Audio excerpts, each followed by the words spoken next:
สบายดีเด้อพี่น้องสบายดีวัดสุขูสุขคนเนาะสบายดียามสายๆพี่น้องตอนนี้ก็11 โมงเนาะเขามาบ้านเขามาเบิ่งสร้างท่าสีพี่น้องอยากเห็นถามาลายมืออะไรอยากเห็นเพื่อนท่าสีมันสีเท่าใดพอเลือกสีเท่ามามันบริเวณเท่าจ้างแล้วก็บริเวณเท่าเข้มมันอยู่ระหว่างกึ่งกลางๆพี่น้องเท่าแบบเท่ากลางนะสร้างท่าเรียบร้อยแล้วพี่น้องท่าสีเทาเนาะทางในเนี่ยสลอยเป็นคนเลือกทางนอกบอยเลือกพี่น้องเลือกสีนี่ยากก็เลือกอันนั้นอันนี้อีกปวดหัวเลือกสีจนเมื่อยพอท่าออกมาสีเทาแล้วเบิ่งพี่น้องสีเทายังฮักกันแล้วรอบท่ารอบเดียวนะยังอีกรอบหนึ่งสร้างยังสีล้ำอยู่ท่าเบิ่งพี่น้องสีท่าสร้างหรือสร้างท่าสี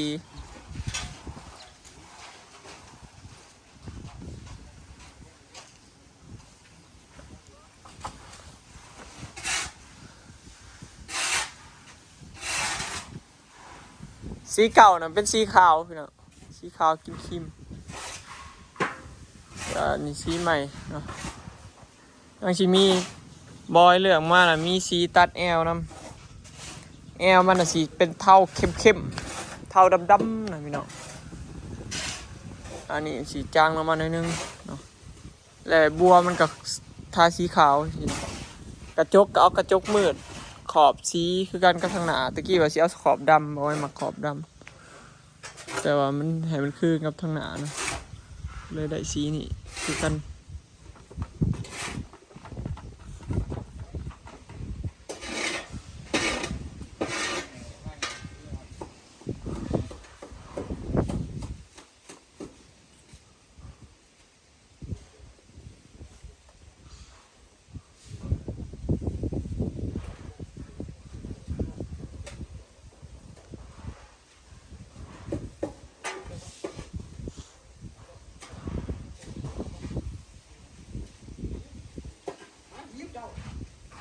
ให้สร้างเมื่อสีบเดี๋ยวพี่เราก็เจ้าทามันจะสีงาม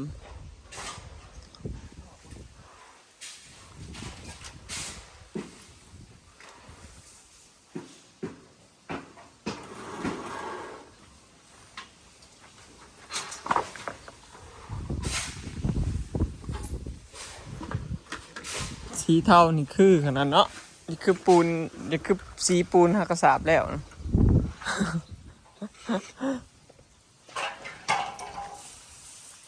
ถ้าเบิ่งน้ำกันพี่น้องสิเป็นอะไรสีงามบ่สีนี้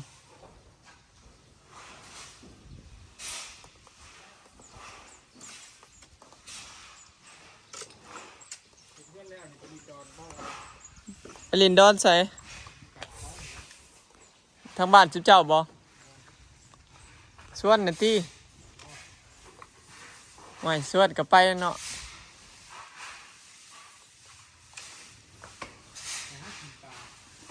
มากินปลาโอ้ยวันน่ะเกินใกล้คลองชื่อปลานินกระเดียวสิพาไปตึกแห่หาปลากินฮะอ๋อไปบ่สาขอสิพาไปตึกขอสิพาไปตึกอยู่แกง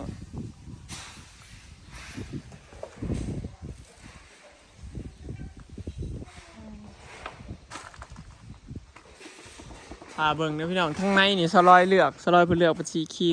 มออกแบบครีมมานะข้างในเป็นหมักแบบทาเบิ่งเนาะมันจะเป็นยังไง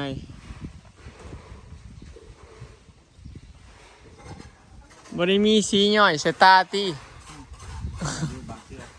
บางเทื่อนี่พี่น้องสีเทาอย่างก็คือสีปูนฉาบแล้วนี่เจ้าท่าห้องพื้นแล้วนี่คือบ่เห็นห้องพื้นมันเป็นแบบไซส์บ่อ๋อทินเนอร์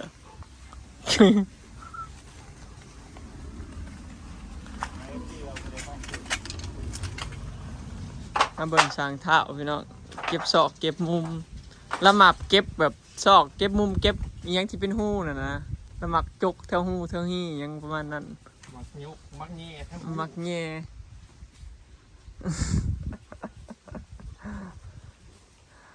มักจกมักแง่บ่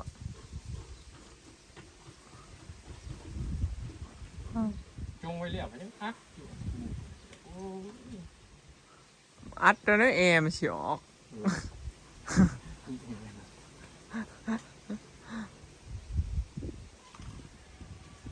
เฮือนกับเฮือนผู้เฒ่าเฮ็ดมาเฒ่า ตะกี้น่ะมีแต่โจงช่องลมเนาะ เออมีแต่ซ่องลมมาเทือน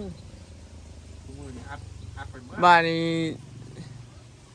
สมัยใหม่บ่มีฮอนฮู้เขาผู้เฒ่าเพราะว่าเย็นเฮ็ดฮู้ไว้ล่ะยังระบายลมระบายเล็มยังของเขาเจ้าหั่นล่ะขี้ฝุ่นเข้ามาเต็มเพื่อนกวดเป็นกิโล ที่จริงอ่ะบ่เฮ็ดซ่องฮู้แบบนี้ก็ได้พี่น้องพอเฮือนเฮามีหน้าต่างอยู่แล้วเด้ความหมายคือแต่ว่าเฒ่าตะกี้จักเขาเจ้ามักนั่นได้แหละมีฮู้บ่งามบ่คือมันเลย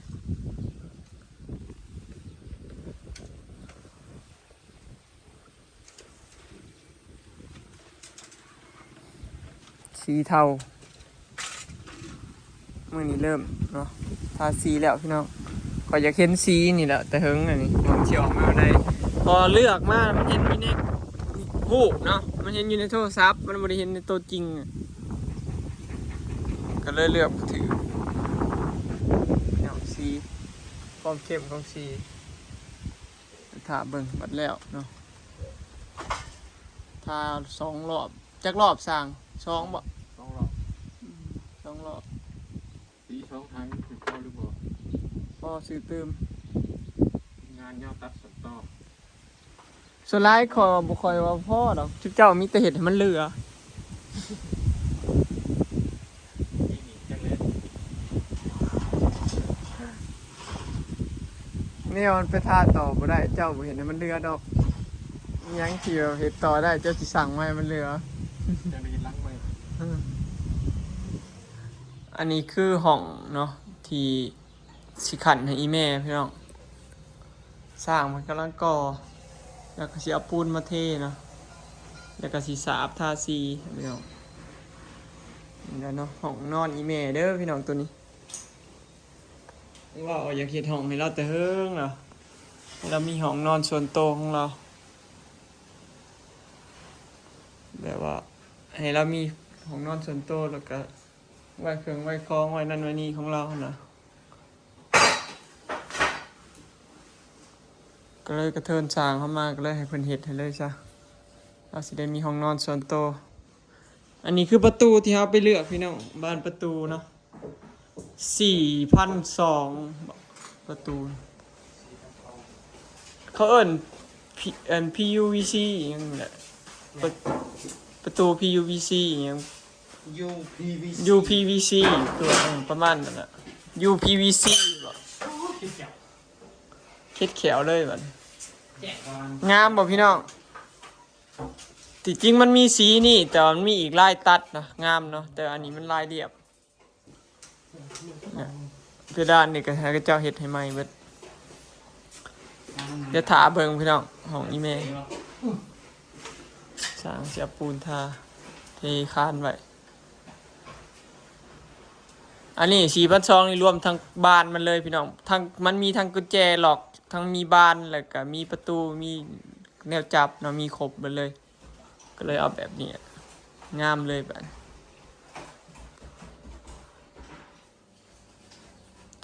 ห้องก็ประมาณ2 เมตรปลายเกือบ3 เมตรอยู่พี่น้องห้องพอกว้างอยู่ดอกไว้เราได้นอนนะก็มีเสื้อผ้าหน่อยนึงใช่ไหม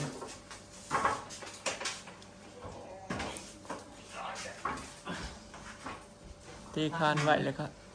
คานแห้งแล้วเจ้าที่ก่อคือเป็นจุกันกับอันเพดานนั่นนะ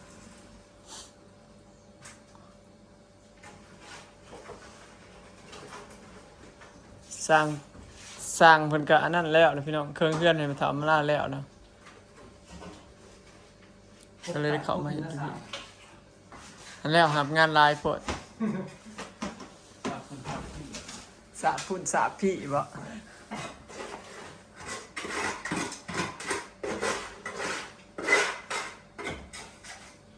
ให้ล็อกปบแต่มันใกล้ๆนึง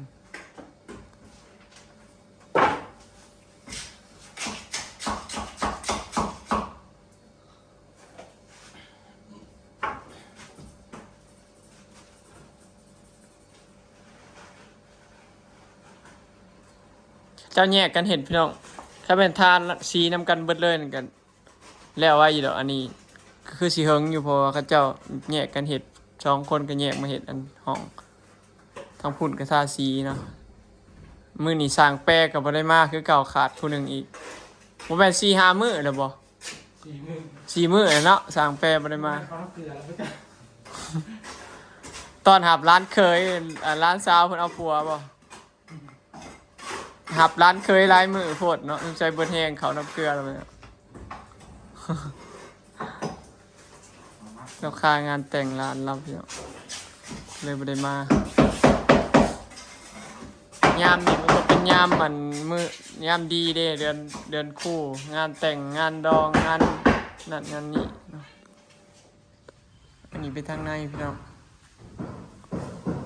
ทางในเขาเจ้าสิท่าอันอีกคนละสีเนาะเขาเจ้าท่าห้องพื้นเรียบร้อยนะห้องนี้ก็เขาเจ้าสาบปิดเลยพี่น้องให้เพื่อนเอาออกให้เอาบานประตูออกแล้วสาบปิดให้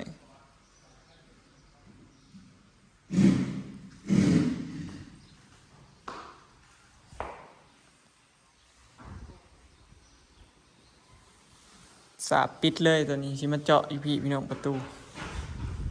เจาะทางเขาอีพี่เนาะเพราะว่าอนาคตจะเฮ็ดห้องอีกห้องหนึ่งก็ได้สินะประมาณนี้พี่น้อง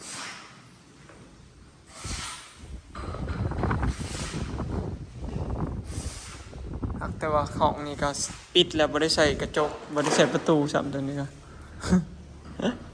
มันจะเฮ็ดก็คือสิจะเจาะใส่บานประตูใหม่เนาะ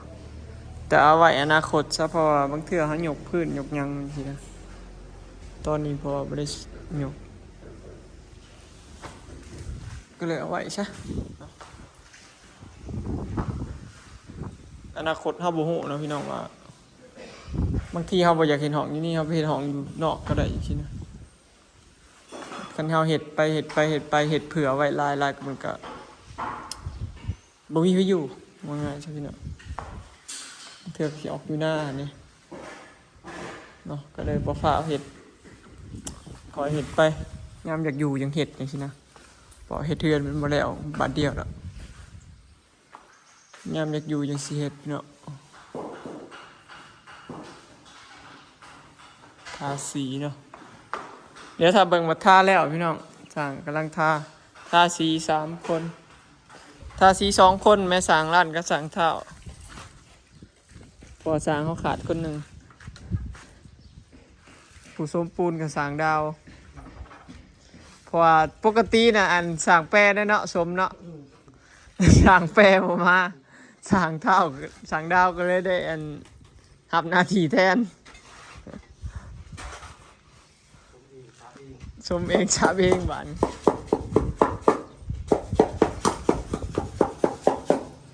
เราหยุดไป3-4 มื้อแล้วพี่น้องเบิ่งทางข้างพี่สร้างร้านเพิ่นแนมเห็นอยู่ว่าบ่ได้ท่าบ่ได้บ่ท่านะสีคือกันกับปูนเลยนี่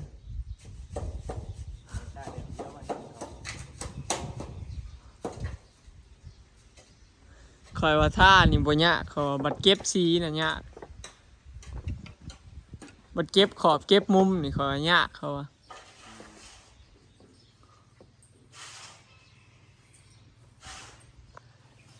คันผู้บ่มีคันบ่แม่นมืออาชีพท่าสีนี่ได้อีพี่น้องตัวบ้านแต่ว่าเก็บขอบเก็บมุมเฮ็ดสีเหี้ยสีย่อยยากจากเป็นศิลปะก็สิเป็นศิลปะ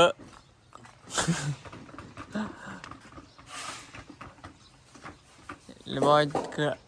เทศกี้ว่าสิอันนั้นให้เขาเจ้ามาท่าแต่ว่าให้สร้างเงาท่าเลยนะเพราะว่าเขาเจ้ามืออาชีพเนี่ยพี่น้องมันก็สิง่ายแล้วก็งามแน่อันสร้างบ่บ้านนั้นก็สิยากเขาแม่นเขาเจ้าอยู่กันครบท่าสีนี่ก็สิแล้วบัดเดียวอยู่พี่น้องบ่ยากเนาะคอยนะทาเบิ่งตัวแอลมันนี่สิเป็นสีใดๆสิเป็นสีในแอลมันถ้าเบิ่งพี่น้อง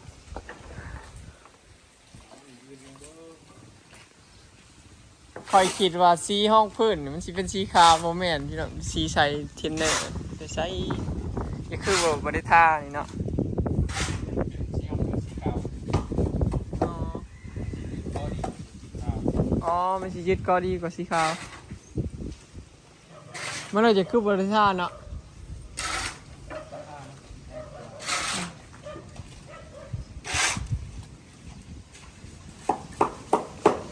โอเคนะพี่น้อง